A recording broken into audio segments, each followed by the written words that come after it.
Hi, and welcome to Ancient Medicine Today. We have an amazing program for you. All of you watching who have children, you need to pay special attention to what we're going to talk about because we are in the midst of an epidemic. But the good news is the tide is turning. And here at Ancient Medicine Today, we want to give you powerful information to help you use food as medicine. And today's program, we have Dr. Michelle Levitt. Welcome. Hi. Dr. Levitt and I met recently at a health conference, and I was very excited because Dr. Levitt is a medical doctor, a pediatrician, with a passion for integrative medicine and sports nutrition. In fact, you told me that your dream is to see teenagers and children treating their body appropriately, but also able to be athletic, and so many of their pursuits involve taking supplements and foods, but to do it in a healthy way. So Correct. I'm going to try to get this right because Dr. Levitt has a lot going on. So Dr. Levitt is a pediatrician and she is certified in obesity medicine. What's interesting, Dr. Levitt, is years ago there was no such thing as obesity, much less obesity medicine. But that is obviously something that we're going to understand more about because it isn't just adults that are overweight and obese. Our children are now being affected. So Dr. Levitt is at Akron Children's Hospital, and she's in the Department of Sports Medicine in the Healthy Weight Clinic. Did I get that right? You got it right. The rest of the programs, I'm going to nail it. So Dr. Levitt and I met, and I wanted her to come on this program because she is going to share with everybody, or we are, 6 keys to raising healthy and fit children. And I don't know about you, but if you go to a mall, go to a movie theater, if you go to a theme park, it is shocking how many children are overweight and obese.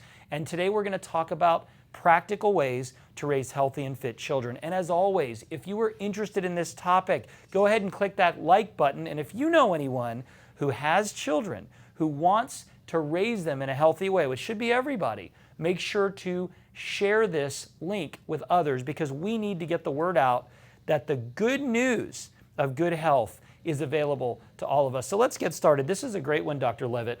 How important is it in raising healthy children? I understand you have 2 teenage boys. Tell us about the importance of having a role model. Okay, so role modeling is important because, as we know, kids want to be like their parents, right? Especially little Sometimes. kids. Yeah, especially little kids. They want to do what Little their kids. parents are doing. They want to be like their parents, and it's important to be a role model. So healthy and fit parents raise healthy and fit kids. So we want our kids to see us eating healthy, eating our vegetables, drinking water, exercising, Yes. complimenting each other, complimenting ourselves, and because they'll just mimic and model what we model for them. So it's really important. The audience knows I compliment myself on camera all the time. It's interesting. I have several children, and my 4-year-old, she will always get down on the ground and try to do a push-up when we're working out. And it's sort of humorous, or Dad, can I sit on your back when you're doing a workout? And the kids try to get involved, but I totally agree. It's important to model that. And I used to say to my wife when we met, she was not the healthiest eater. And this happens when somebody is on this journey and their spouse may be brought or dragged along. And so Absolutely. I used to say to her, if you're going to eat something that you don't want the kids to eat or that we're not allowing the kids to eat, we've got to do it out of their sight. And now that's not a problem because we're eating clean nearly all the time. But there's no doubt that we have to set a standard for our kids because we need to make sure that our ceiling is their floor. And we have to make sure we have a very, very high ceiling. So be a role model for your kids. I say this all the time. Don't expect your kids to do certain things that you're not. And this is tough, and I'll indict myself and the male population here, but this is probably more of an issue with dads than moms, right? I mean, wouldn't you say Yes. the mother's the bearer of health in the family, and then Typically, the dad yeah. is the one that Yeah. sort of cheats and leads the kids Yeah. into that? So what Yeah. do we do about us men being better role models? Yeah. How do you do that with your husband's a doctor as well? Right, So he is, yeah. How does that work? So in my practice, that I run into that a lot. So it's always the moms that are kind of involved in the, not always, but typically, and the dads aren't quite on board. So I do recommend just what you said. If they're going to not eat healthy or choose these poor foods, to actually not keep them in the home and do it outside the home so the kids don't see them doing it. And basically just communicating. So the parent just communicating with the other parent about the importance of healthy and fit kids, and also the importance of role modeling, and maybe coming to like a common ground. Let's start one place.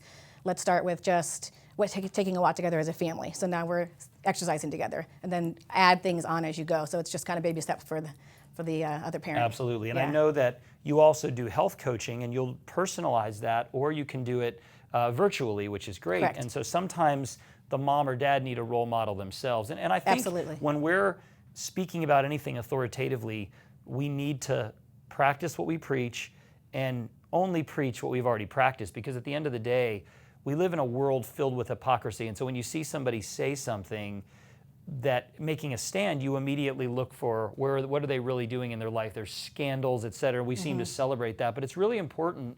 If you want your kids to be healthy, you need to be a role model. And so many moms are stressed. Again, dads typically are not as engaged in natural health and fitness as the moms are, so we've got to make a stand. My kids are to the point where if I will eat somewhere out and they'll know that I did, they'll ask me what I had. So it isn't even good enough to simply model it. Okay, so here's an interesting one. What do you mean by a morning and evening routine? What does that mean to you? What do you recommend we do in the morning and in the evenings in a routine fashion, and how does that help solidify health of our family? Okay, so routines make kids feel secure. And security also brings happiness and just a more pleasant family. Routines are really important because they limit stress. So stressing our child out makes our child not as healthy. But routines just help number one, help the family implement being healthy and make it more an automatic, and two, setting the kids up to win. So for example, I usually reverse it and actually recommend that families maybe do a power hour on Sundays and set up, look at their calendar for the week and what do we have, what activities, what are our kids in, what appointments, and kind of set up the week, involve the kids in it so that they're involved too, and they kind of learn that. And that sets up like the first routine of kind of a family power hour on Sundays, and then they kind of feel like more in control of their week because everybody knows what's going on. And then in the evening, setting up how's our morning going to look? So what do we have tomorrow? And kind of repeating the evening routine each night. And that'll kind of set up for a morning of success. So what do we have tomorrow? What time are we getting up? Let's plan and prep our breakfast and our lunches in advance so we're not rushing around doing everything in the morning, feeling stressed out. So then kids go to school more confident, less anxious, more comfortable. And then adding into the evening routine, a really important one is sleep, sleep routine. So setting up a bedtime ritual, so you're kind of doing the same things that lead up to bedtime. So maybe everyone might read together and then take a bath and then, say prayers or whatever is the typical routine. So the bedtime is important. You want to try to keep the bedtime similar every night, but if you have the ritual set up leading up to bedtime, say something happens in your life where you're just not going to bed at the same time or you're traveling, you still do the same ritual, even if the bedtime is different, and it'll still wind the child down and make them feel like they're still in the routine. So. Got it. You have two teenage boys. What ages? Correct. 19 and 15. Okay, so both in the house? No, my 19-year-old's in college. Okay, so he's away. Think back a few years ago, and having teenagers with bedtimes and rituals may be a challenge because they've got all kinds of things going on. But give us an example of an ideal morning routine from a eating, exercise, et cetera. I know your boys were involved or are involved in sports. So what would that be with two doctor parents, two teenage boys? What does a ideal morning routine look like for you in terms of what you eat, what you prepare, and how you send your kids off in a healthy way? Because this is something that people struggle with. You always feel like we're racing, you're getting the lunch out the door, the bus is coming, and not a lot of people ride the bus anymore, it seems, but something to where it's always a rush. How do you establish any quality time and set your kids up and your husband for a good day? So really tough with teens. So that's why it's really important to set up the routines when they're little. So that way, when they become teens, it's just sort of automatic and they don't know anything different. But typically at our house, so the nighttime routine not perfect every night because we have teenagers, but kind of shutting down the electronics and the screens and starting the wind down process. And then they don't have as much of a bedtime routine as when they were little, but just kind of starting that process of let's turn the phones in, let's get off the screens, and let's kind of wind down a little bit, have a little de-stressing time. And then setting up for the next day. So if they're going to pack their lunch, make sure it's packed the night before. Don't do it in the morning. Setting up what we're going to have for breakfast. So usually we kind of would have the same thing for breakfast. Usually like a healthy smoothie type shake because it's quick, easy, and very nutritious, packed with nutrition. So my husband and I work out actually early in the morning before my kids wake up. So there you go. So that's kind of how you can fit your routine into your kids' routine instead of trying to do everything. So typically as parents, well, we're opposite. So I work out early in the morning, then I'm done, don't have to feel like I'm rushing off somewhere, can wake up my child. Maybe like we have a little devotional we do that's just like a 3-minute, just real quick. So nothing elaborate, but just kind of setting up the wake up process. And then my husband works out in the evening. So it's just, but our kids know that we exercise. So, awesome. So that's important, yeah. So a couple of questions. One, I want to point out that in today's day and age, electronics is so prevalent. If a child doesn't have a smartphone at an early age, they've got a tablet. If they don't have a tablet, they've got some type of gaming station. And I don't want to get too far into sort of the electromagnetic frequencies and some of the issues, but I make sure that my kids don't have any of those in their room on at all. Now, certainly getting them off of their technology so that they're not tempted to text at midnight is important, but even just having a room filled with those frequencies can be an issue. So everybody puts their tablet or smartphone on airplane mode, they put it outside of the room, and if they have an Xbox or PlayStation, I make sure that everything is powered off, because that can create an environment where it's difficult to sleep, even if it's not on. So what are some non-negotiables on the diet side? Because I have been blessed to raise our kids, I would say, in a very strict fashion. They own it though. So I couldn't give the majority of my kids something that's unhealthy. The other day, my 4-year-old daughter tried to convince me that at church she should be able to eat XYZ. She says, "Dad, it's free of GNOs." So she was close. That was really good, Isabella. Yeah, absolutely. But what are some non-negotiables? Again, teens are hard because they're going to eat what they're going to eat. They have access if they're driving, etc. But what would you say are non-negotiables from a diet standpoint? What do you really tell your kids, please never eat this, and what do you try to make sure they consume? You mentioned a smoothie, but give a couple of foods that you want to get in them every day, and a couple of items that you plead with them not to consume through education and renewing of their mind. Okay, so yes, as parents, once you know what's happening with these foods in our kids, you're definitely more empowered to not give them to your kids. So we have a rule, which kind of go to the next point. I have a rule that I go with my family, is protect to the home. Okay, we'll do that. Protect so protecting the home means you enlist your non-negotiables. So you basically do not have the non-negotiables in the home. So one of ours is no sugar sweetened beverages. So for us, of course, pop. For sure, and that's soda for those of you who don't live in Ohio. Soda, pop. Yeah, I live in Ohio. And juice. So, and of course, other sugar sweetened drinks. Okay, so, hold on, back up. I got to interrupt. So you said no soda, and you said no juice. Now this will surprise people, because some who are watching believe that juice is healthy. Most think soda is unhealthy. So tell us about juice and why that is not permitted in the home. Okay, so juice, to be honest, is basically just sugar water. So to make the juice, they have to press the fruit, and they leave out the pulp and the fiber and all the things that have the nutrients and the soluble and insoluble fiber, and all you're really left is the sugar. Even the phytonutrients and the vitamin minerals get lost in the processing. So you're really honestly left with sugar, and to be honest, an 8 or 12 ounce cup of apple juice has the same amount of sugar as pop or soda. So that's scary, really. Huge. So when you look at, oh, I would never give my kid pop, and then they're sucking down the juice boxes like they're going out of style, you really have to know they have the same amount of sugar.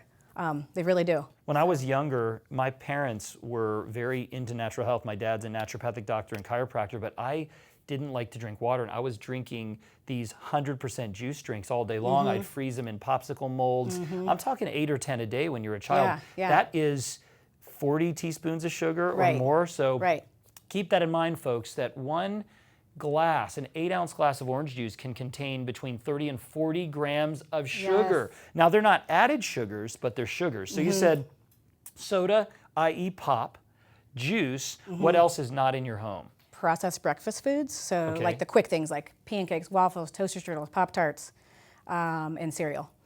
Because again, we're getting back to multiple things, sugar for one, but then the way the grain is and the sugars, and also unhealthy oils. So they often will list grain as the ingredient or whole grain, and then the second and third and fourth and fifth ingredient is 3 different kinds of sugar. And so their food companies are tricky because they break up the sugar so it's not the biggest ingredient, so they can put whole grain first. Different versions. Yeah, so I try to keep those out of the house because my teenage boy will literally just eat cereal nonstop. And so, I remember when I was a teenager, I would occasionally sneak the unhealthy cereal, and that is loaded with sugar. And people believe today that if you don't eat cereal and skim milk for breakfast, you're somehow going to go to prison. It's law that you should eat cereal and breakfast. You know cereal for breakfast. You know who created that concept? Cereal companies. Absolutely.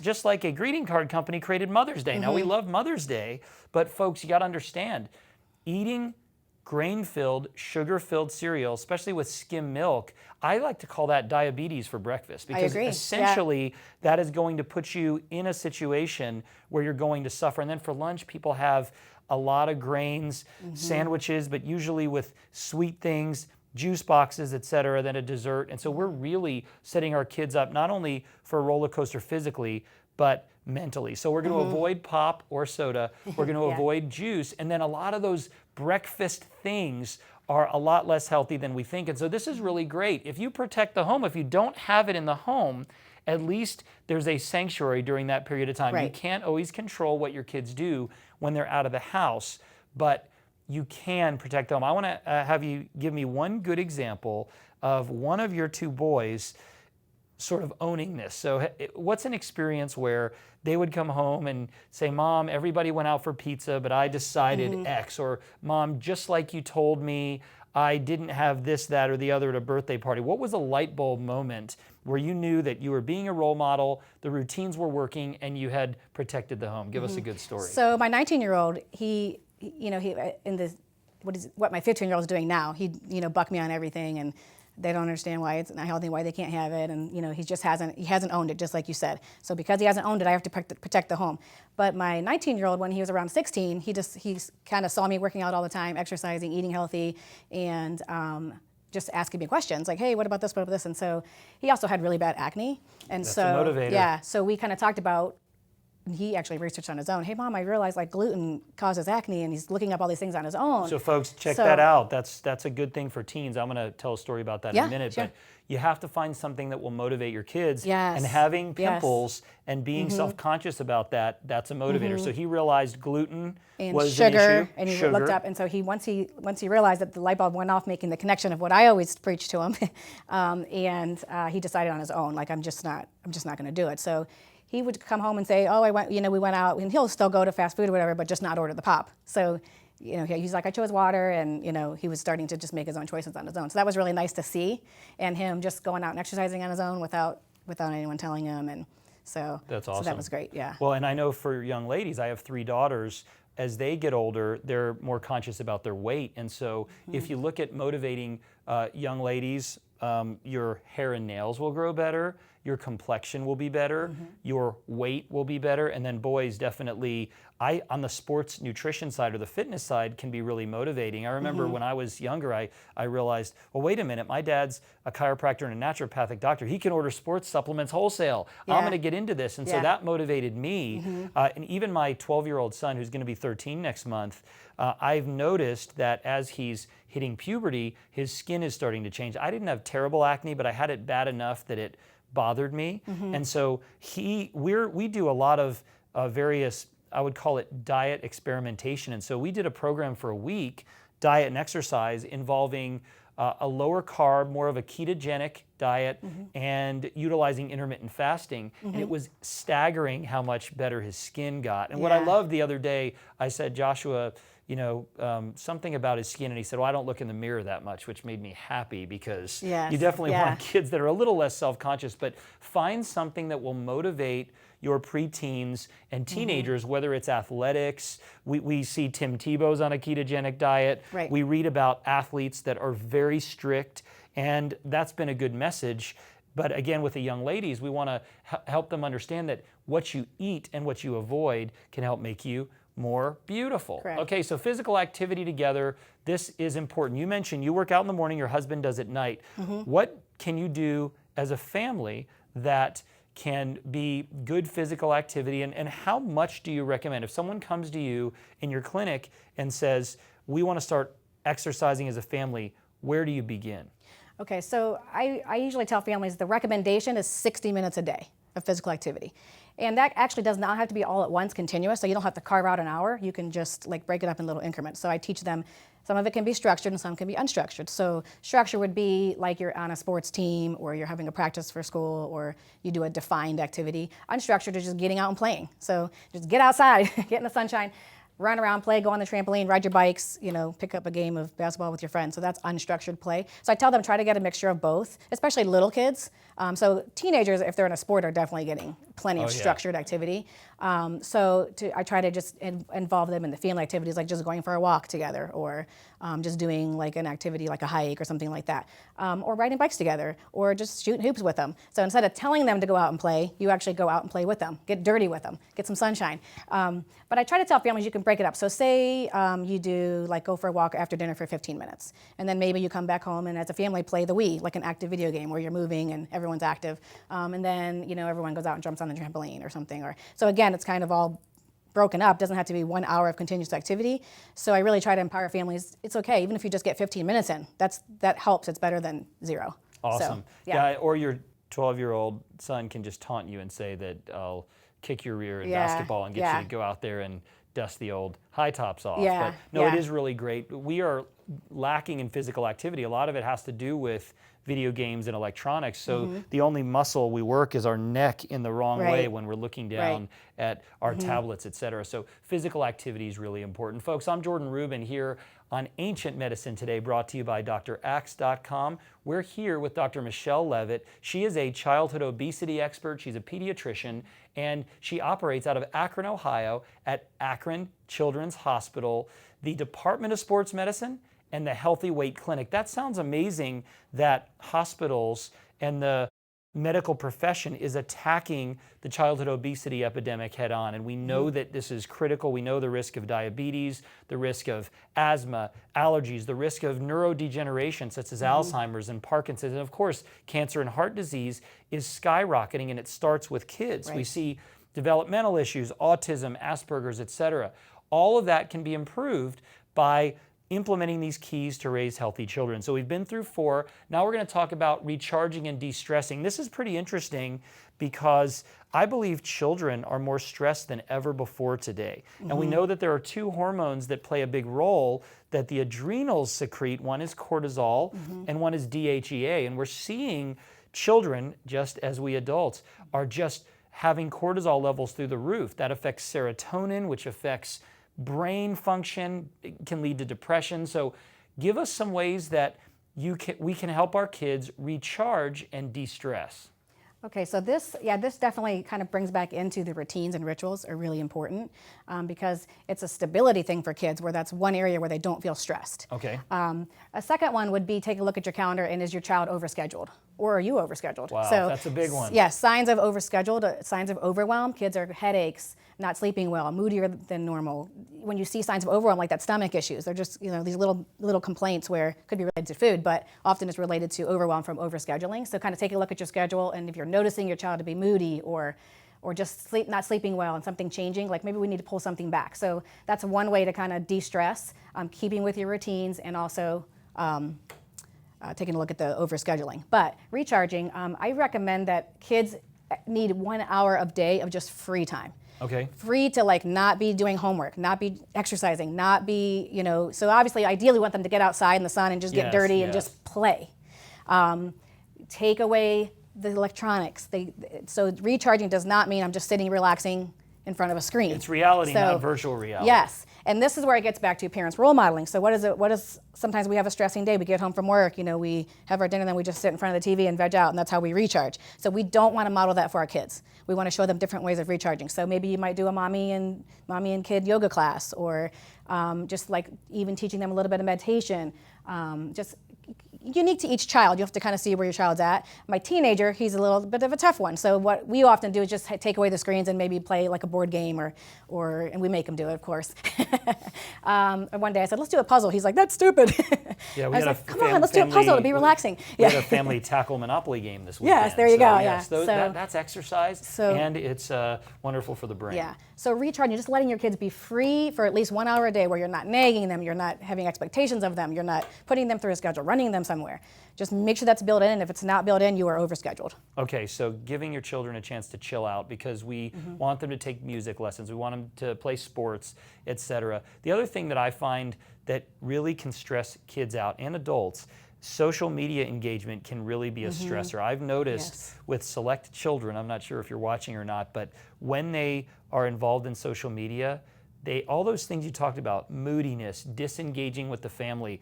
I mean, there's a lot of stuff that goes on. And I know for me, I still like to communicate in person and by phone, but when I send a text, I don't know if you notice this, but when someone says okay, I'm not sure if that's okay or okay. Yeah. And things start to go down a rabbit trail, and I believe that social media, whether people are looking on Facebook or when they're checking out various posts, they can become jealous and envious. They can become left out. Oh my gosh, so-and-so is with so-and-so. Back in the day, I didn't know where anybody was. How did we function before cell phones, much less smartphones? But I think it's important to limit that. Social media, I understand, has caused children to have worse grades, maybe by an entire grade point. And then definitely there's social issues, there's cyberbullying. I don't want to get into all that because we're coming to you on social media, so there's really good ways to engage, but get an hour a day to recharge and de-stress. And here's a big one, and this is really finishing up what we were just talking about. Prioritize family time. We all have seen sort of the commercials or the little visuals of a family that's all together. The dad's formally reading the paper, but everyone's sitting in the same room on their various devices, and they don't have real family time. And this is important for kids to remember. I, as a kid, did not engage in family time with my entire family at all. It just was not what my parents did. And so I don't have those memories of family vacations, fun outings, etc. So why is family time important for our children's health and fitness?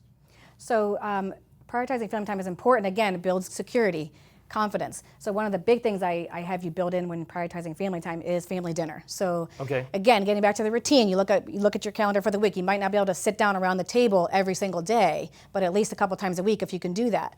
And I even tell people, family, if you're ordering out, still bring it home, put it on plates, sit at the table together.